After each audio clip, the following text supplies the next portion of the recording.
Et bienvenue, cher auditeur, pour ce nouvel épisode du podcast Cultiver l'harmonie. Ici, Adrien, votre thérapeute relationnel.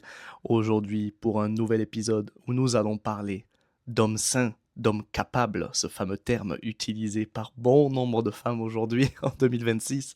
On va parler de réalité, d'idéal, de recherche de perfection, qui est bien évidemment inatteignable. On va faire un peu le point, tout ça à travers les retours et les réactions que j'ai pu avoir suite à un réel que j'ai posté tout récemment concernant justement cette notion d'homme sain en 2026. Alors avant de commencer, évidemment, je vous invite à vous abonner à ma chaîne YouTube ou au podcast sur Spotify, Deezer, Apple Music, peu importe. N'hésitez surtout pas à me suivre sur les réseaux sociaux Adrien Homme Harmonie si vous souhaitez plus de contenu. Si vous souhaitez également échanger, je suis toujours ravi de partager avec vous. Des fois, je reçois pas mal de messages suite à mes carousels, à mes vidéos, à mes podcasts. Et je suis toujours super content de pouvoir répondre à vos messages, à vos demandes, à vos réactions, de partager sur ces notions-là parce qu'on avance tous ensemble. Je vous rappelle, on est tous dans le même bateau et à travers ces épisodes, ce que je souhaite vraiment, c'est de vous permettre, vous, lorsque vous les écoutez, de planter des petites graines, d'éclairer peut-être vos lanternes sur certains points, de vous faire un retour sur ce que vous vivez dans votre réalité et vous dire: «Ah, est-ce qu'il se pourrait que ce qu'il a dit là, ça m'arrive? Est-ce que je suis dans cette situation? Est-ce que j'ai aussi ces peurs-là, ces réactions? Qu'est-ce qui se passe en moi?» Bref, je le rappelle encore une fois, ce podcast Cultiver l'harmonie est là pour vous aider à créer de l'harmonie dans votre vie, dans vos relations avec les autres, mais également dans les relations la relation avec vous-même. Et quoi de mieux pour commencer justement à rebondir sur ces idées de relation avec soi-même que de parler de cette idée de recherche un peu de perfection que je vois actuellement, euh, d'être vraiment un homme sain, un homme plein de green flag. J'utilise vraiment les termes un peu bobos que l'on voit constamment sur Instagram et éviter d'être un homme plein de red flag. Comme ça, on est sûr qu'on va plaire à la gente féminine et on va avoir plein de conquêtes. Bref, on ne va pas être un homme toxique, un pervers narcissique, tout ce que vous voulez. Alors, tous ces termes sont assez drôles et aujourd'hui, maintenant, j'en rigole à chaque fois que je vois quand ces termes utilisés. Moi-même, des fois, je les utilise évidemment pour les contenus, pour faire réagir, mais il est important de décrypter un peu ce qui se cache derrière tout ce que l'on peut voir sur les réseaux, notamment avec cette idée que il faut absolument éviter les hommes avec des red flags, il faut des hommes qui soient, je vais y arriver, qu'ils soient vraiment des green flags, qu'ils soient parfaits, qu'ils soient sains, qu'ils soient capables, euh, qu'ils aient un travail, qu'ils aient ci, qu'ils aient de l'argent, qu'ils aient une situation stable, qu'ils aient de bonnes relations avec leurs parents, notamment avec la maman, comme ça on est sûr qu'ils ont une bonne relation avec la femme et patati. Bon, bref. Aujourd'hui, on se rend compte qu'il y a tout de même une pression énorme sur les hommes vis-à-vis du fait qu'ils doivent être absolument parfaits. Et on leur en demande beaucoup. On nous en demande énormément. Il faut pas se leurrer, il faut regarder les choses en face. Et malheureusement, la gente féminine a une tendance à être beaucoup plus exigeante que euh, les hommes ici sur cette planète qui ont pas forcément des critères moins élevés, mais qui vont être plus connectés à certaines choses, à une légèreté, une fluidité au niveau des relations. C'est vraiment ça qui va faire la différence. Alors je parle d'une manière générale évidemment, mais il faut quand même avouer que on n'a pas forcément les mêmes standards. En tout cas, chez les hommes, on a plus tendance à, malgré tout, c'est ça qui est assez particulier, à se connecter quand même au feeling, à être moins dans l'exigence vis-à-vis de ce que la partenaire peut vivre ou a ou est, alors que les femmes vont être beaucoup plus à cheval là-dessus. C'est d'ailleurs pour ça qu'aujourd'hui, on voit tout de même quand même beaucoup de femmes célibataires aux alentours de 30, 40 ans. Non pas, alors elles nous diront que c'est parce qu'elles n'arrivent pas à trouver quelqu'un, pour avoir eu beaucoup de retours, notamment de ces femmes-là, d'en avoir rencontré pas mal, c'est surtout, c'est pas qu'elles n'arrivent pas à en avoir un, c'est qu'elles sont tellement exigeantes qu'aucun homme n'arrive pas à répondre à leurs exigences. Et forcément, plus on est exigeant, plus on ferme des portes. Et je rappelle une chose, le contraire d'idéal, c'est réaliste. Ça vaut pour les hommes comme pour les femmes. On ne trouvera jamais la personne idéale qui coche toutes les cases. Tout le monde aura des cases qui ne cocheront pas. Tout le monde aura des défauts, tout le monde aura des avantages comme des désavantages, des forces comme des faiblesses, des qualités comme des défauts. Et aujourd'hui, En fait, ce qui a été intéressant, c'est que récemment, j'ai décidé de faire ce podcast parce que récemment, j'ai posté un réel sur un homme sain en 2026, c'est quoi? Et il y a une liste sur ce réel où on voit, par exemple, bah, c'est un homme qui va arriver à communiquer plutôt que de ne rien dire, c'est un homme qui va oser se montrer vulnérable, etc.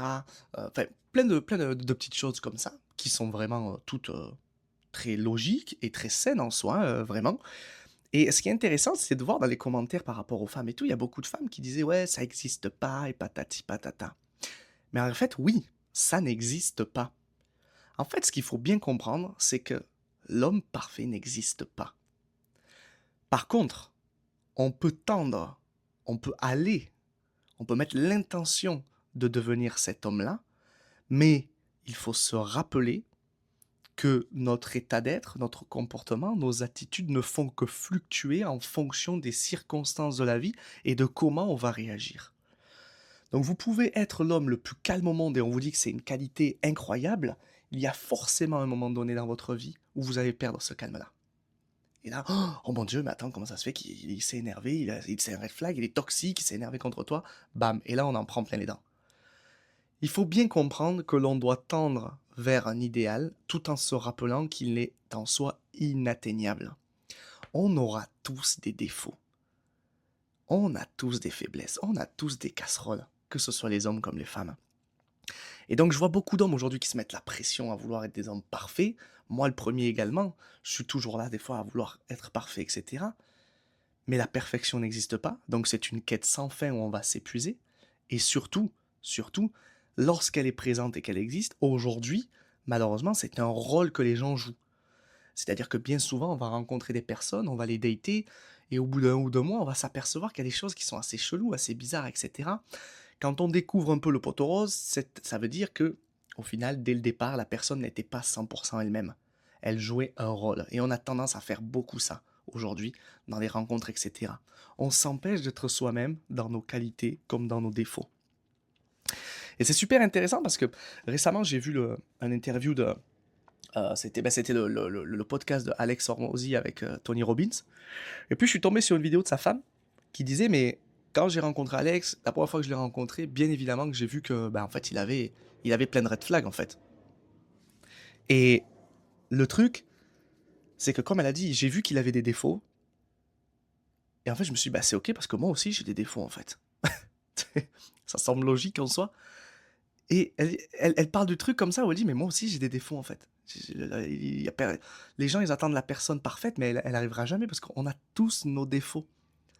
Et aujourd'hui, je pense que cruellement, là, c'est ce qui manque le plus en 2026, dans cette connexion, cette idée de connexion entre les hommes et les femmes, c'est cette capacité à accepter les défauts des autres, à s'accepter soi-même dans ses défauts également, pour pouvoir, en fait, tout simplement, s'harmoniser à deux.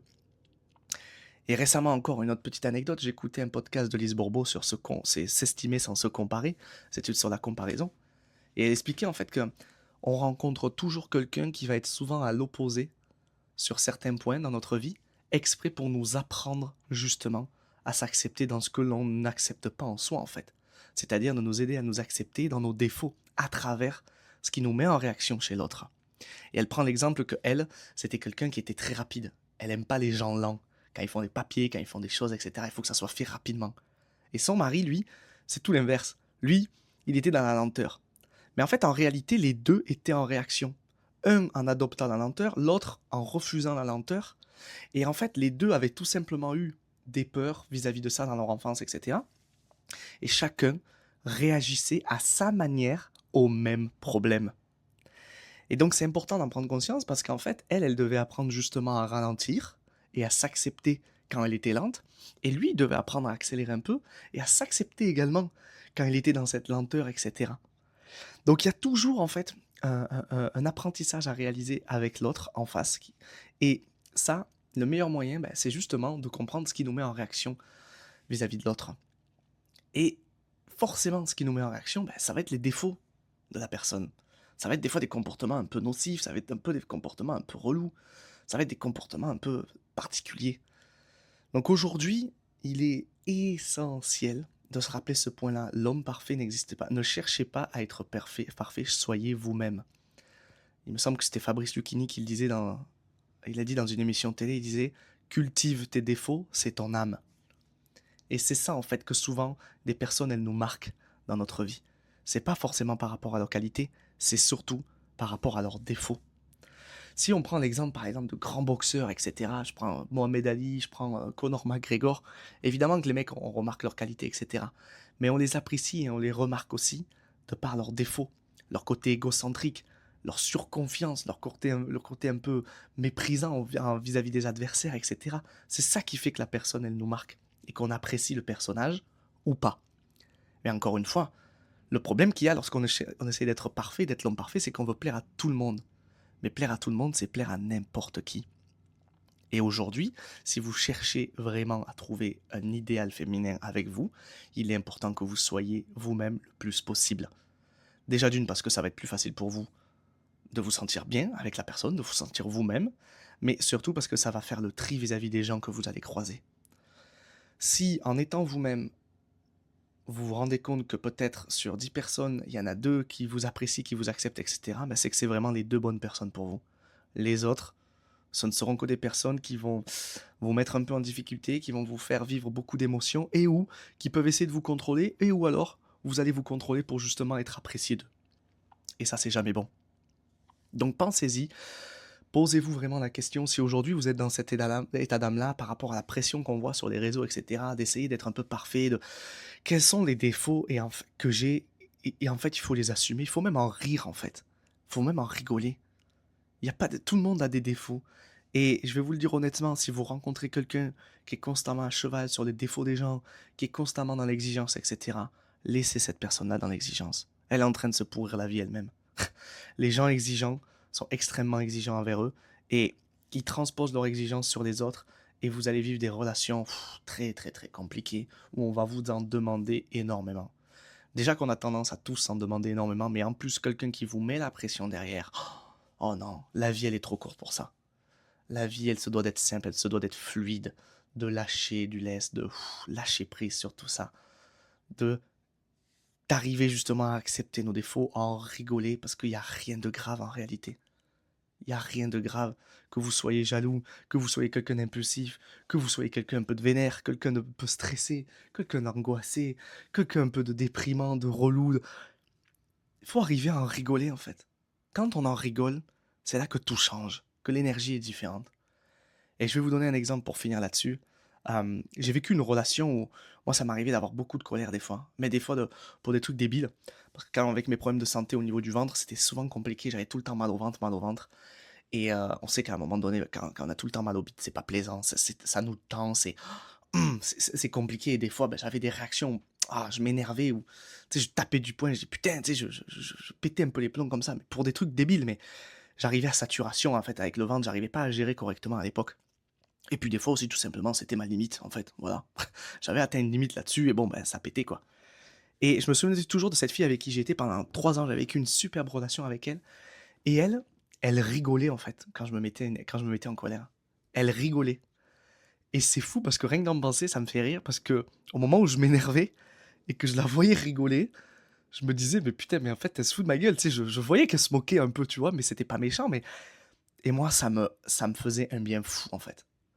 Ça me vidait de la colère, je rigolais avec elle, ça me détendait, mais vraiment c'était impressionnant. Et à contrario, j'ai déjà eu des relations où les personnes avaient très très peur de ça. Et elles se mettaient en réaction, elles s'énervaient contre moi, elles étaient là, oh mais, t'es, là, le truc de fou quoi, accusation, t'es un gamin, etc. Et forcément, moi, ça me tendait encore plus parce que ça me renvoyait au fait que j'arrivais pas à m'accepter dans ma colère. Mais j'ai trouvé ça fou, cet exemple-là, pour nous montrer qu'encore une fois, en rigolant, en dédramatisant de nos défauts, ben, c'est même plus des défauts en fait. C'est juste des moments comme ça, où il y a un peu d'émotion, et ça passe tellement plus facilement, tellement plus fluide. Donc vraiment aujourd'hui cet épisode, il était surtout pour vous rappeler de ne pas chercher à devenir un être humain, un homme parfait. Si vous voulez atteindre justement cette perfection, acceptez-vous dans vos défauts, acceptez-vous dans vos faiblesses, acceptez-vous dans vos inconvénients, acceptez-vous avec vos casseroles, et c'est là que vous allez devenir quelqu'un d'aligné et que vous allez pouvoir rencontrer quelqu'un d'aligné avec vous et avec qui vous allez pouvoir avoir une vie harmonieuse. C'est le propre même de ce podcast. Je vous dis à la semaine prochaine pour un nouvel épisode.